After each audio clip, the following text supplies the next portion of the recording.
Motor racing has been delighting hardy fans for quite literally a few years now and is taking the world by storm. This modern and jolly exciting young sport sees the bravest of drivers showcase their skills behind the wheel as they compete for the ultimate prize. The year is 1967 and this truly is the golden age of racing. Okay, hold on. Stop there for a moment. Cut the old-timey music, turn the special effects off. I can't do this stupid voice for the whole video, so let's go back to normal. Right, this is Golden Age of Racing for the PlayStation 2, and as some of you may have worked out by now, this wasn't actually released in 1967. In fact, it's from 2005, made by the good people at Brain in a Jar. Okay. This is a historical racing game, so it's cars from the past. There were some beautiful and iconic machines from this era, and in Golden Age of Racing you get to drive the BRR, the Enza 66, the Merkin... Hey? They're just making stuff up. These aren't real cars. Is the BRR supposed to be a BRM? Is a Merkin a knockoff Mercedes? They don't even show you what the car looks like on the menu. It's all just nonsense. It's the same with the tracks. It seems they've employed a discount Herman Tilke to dream up some fictitious random circuits. Oh, whatever. Let's just pick something and see what the actual game is like. I can't say it's impressed me so far, but who knows, maybe it's a fantastically realistic simulator with supreme car handling and physics that puts all other racing games to shame. Oh my days, that did not want to turn. Half the AI cars struggled to make it round turn 1 as well. That was absolutely horrific. I'll brake a bit earlier for this corner and... oh my god. This is the worst steering I've ever come across. Look, I know it's based on the 1960s in the days before downforce was invented, but if the cars were really that difficult to drive, then my level of respect for Jim Clark, Graham Hill, every other driver from that era in fact, has just quadrupled. It doesn't help that there's no mini-map, corner indicators or anything like that to tell you what's coming up. Suddenly there's a bend in front of you and BAM! You've ploughed headfirst into a hay bale. Luckily there doesn't seem to be much of a damage engine, so you can just reverse out and get going again, meaning you're able to have an even bigger accident 2 corners later. The poor driver will have a bit of a headache after that one, bouncing on his head like that. I think I'm about to drop to last as well. Whoa, slow down buddy! Wow, dearie me, that's some reckless driving. And now he's vanished. Jeez, I haven't even finished the first lap yet, it's all been kicking off. I think I'll abandon this race and have another go somewhere else.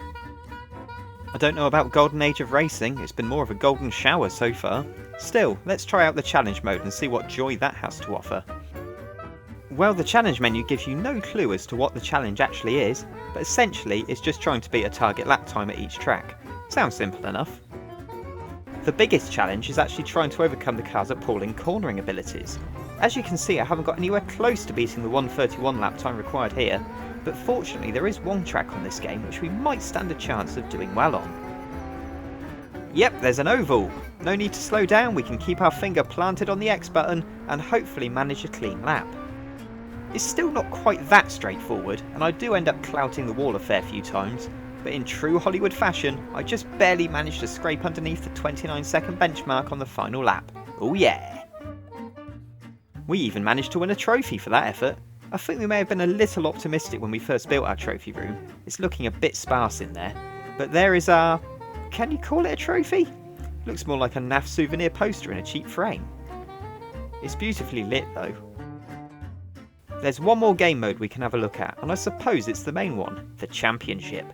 5 rounds of historic motor racing theatre, the chance to achieve superstardom and glory driving magnificent machines around these temples of speed. Oh dear, I've set off my sarcasm alarm. Went a bit overboard there. Now before we begin, I've got to confess to a bit of an administrative whoopsie. I started playing the Championship and got 2 races in before I realised I hadn't hit record, and had no footage of them whatsoever. I really couldn't be bothered to start from scratch, so we're going to jump straight into round 3, which is at the Oval again. It's a shame really, because I actually won race 1.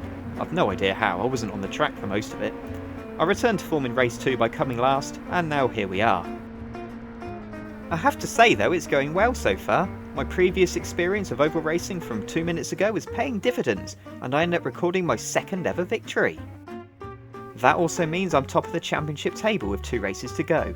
After all my moaning about how undrivable this game is, I don't stand a chance of actually winning the title, do I? Race 4 is a street circuit, which could prove tricky. I've been making good use of the grass and gravel on the other tracks, so I suspect we might be pinballing our way around this one.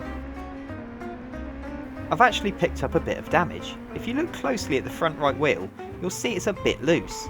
In the however many minutes I've been playing this game for, that's the only sniff of damage I've come across. So what effect does this wobbly wheel have on the car? Why, it causes issues with the gearbox, of course. Every so often when you're accelerating, it hits the rev limiter, and for a second or two it won't change up on its own. But if you change gear manually by pressing R2, it works fine. I only noticed this happening when I'd bashed one of the wheels in, which admittedly was usually quite early around lap 1, so I'm guessing it's linked. But nonetheless, it's a very strange example of cause and effect.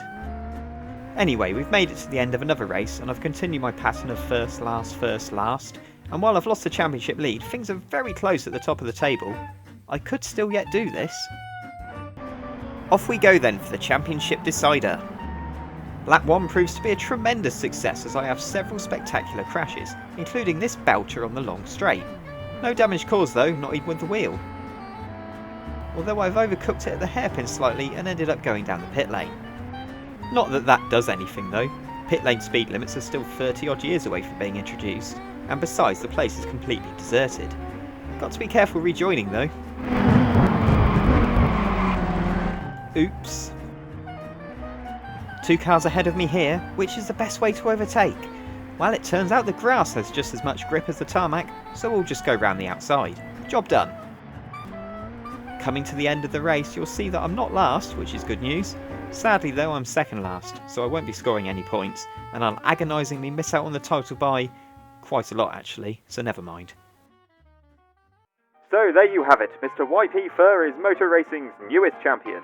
While this game isn't quite the ticket, I'm sure in the years to come we truly will witness a golden age of racing.